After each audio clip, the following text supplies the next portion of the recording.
One of my favorite bands inside the favorite also genre of US power metal is of course JAG PANZER. So today I will speak about this band. They are from United States, of course. Their name of the band was before Tyrant and became afterwards JAG PANZER from a name they took the name from a tank of the Second World War by the German name Hunting Tank or Tank Destroyer, that in German is JAG PANZER, something like that. Now, they started the band in 1981 and they continue until 1988. Afterwards, they disbanded the band. Their comeback was in 1994 until 2011, and afterwards also they disbanded the band and they came back for the third time in 2013 and continue until now. Most of the most famous persons inside the band is Harry the Tyrant Conklin, their singer and frontman. Also Mark Briody, Joey Tafola. Joey Tafola, he left the band in 1986, came back in 1994 until 1997, and also he came back in 2013. Together we also was the guitarist Chris Broderick, that he was for a period also the guitarist of Megadeth. And most of the in the 9 of the 10 albums of JAG PANZER, Harry Conklin is the singer, but only in Chain of Command the singer is Boba Barduba. Now I will try to rank their albums, and until now they have 10 albums. Most of their albums are great albums. But before this, I have to say that some things about Harry Conklin, their singer. He's one of the most important singers of US power metal. He was for a period singer also in the band of Riot. Today we know them as Riot V. But also he made another band with 3 brothers by the name Titan Force, and he made 2 albums. This great album, Titan Force, and the second album, Winner Loser. Okay, and I prefer Titan Force a little bit more than Winner Loser, that it became a little bit more progressive metal. Also, he was the first singer of the band Satan's Host in their first album, Metal from Hell, and in their first EP of them, Midnight Wind.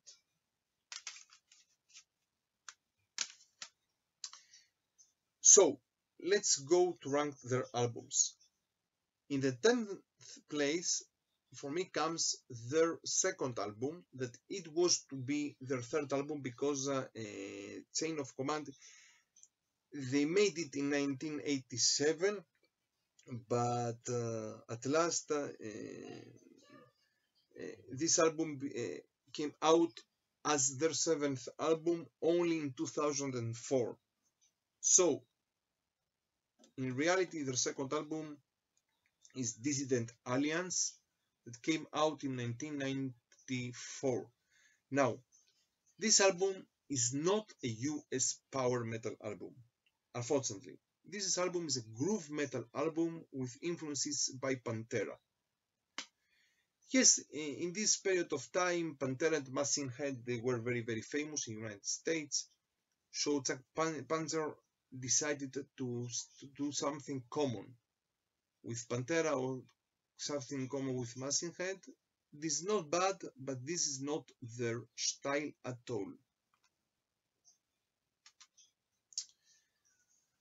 Another also thing from their first album of 1984 until this album, the second album, took for them to make an album 10 years. And for this reason, they not became so famous or so mainstream inside the power metal scene, unfortunately. Now, in the 9th place, their 8th album of 2004, Casting the Stones. Also a nice album, a little bit more progressive for me. In the 8th place, their 5th album, that it has to be the 6th album, by the name Thane to the Throne, of the beginning of the millennium, in the year 2000. Also very nice album. The theme of this album is the story of Macbeth of William Shakespeare. In the 7th place, their last album of 2017, The Deviant Chord, also a great JAG PANZER album of our days. In the 6th place, their 6th album, it had to be in the 7th place, and I'm speaking in the 7th album on them, and speaking the album of 2001, Mechanized Warfare. For some fans of the band, this album was not so.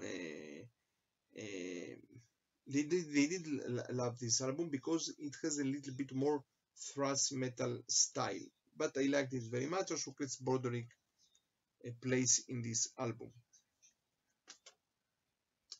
Now, in the 5th place, their 4th album, it has to be their 5th album of 1998, and this is also the first album that, by this album, I started to listen to JAG PANZER, The Age of Mastery of 1998. Also a very, very good album. Now, in the 4th place, their 9th album of 2011, The Scourge of the Light, if I prefer it right. And for many years, people, they thought that it was to be the last album of JAG PANZER. Okay, great, great, great album. Now, in the 3rd place, their 7th album, that it had to be their 2nd album. I'm speaking about Chain of Command. Chain of Command, that it was already in 1987, but at last came out only in 2004. Great album, and in this album also Bob Parduba is the singer. And for many, many years, this album was known only as a booklet, unfortunately. But it's a great, great album. Now, in the 2nd place, their 3rd album, that it had to be in the 4th album of them, of 1997, and I'm speaking about the 4th Judgement. A great album, one of the most favorite albums of JAG PANZER, in my opinion. Also, the cover art of the band, the original, is here. And of course, in the 1st place, their 1st album, the debut album, that it also for many years it was only as a booklet, and I'm speaking about Ample Destruction of 1984. And here I have the booklet of 1984 together with the EP of 1983, Tyrants. Great, great album. For many people that like JAG PANZER, this is the most famous work of them, most famous album. But not only, it's one of the greatest US power metal albums in the whole genre. Great album, and because for many years they could not have it as an original album, they made this album in 2003 by the name Decade of the Nail Spiked Bat, that they played the many songs of Ample Destruction in this album. But of course, I prefer Ample Destruction a little bit even more from Decade of the Nail Spiked Bat, of this best of album. So, from Israel, from Jerusalem, stay metal, and stay heavy.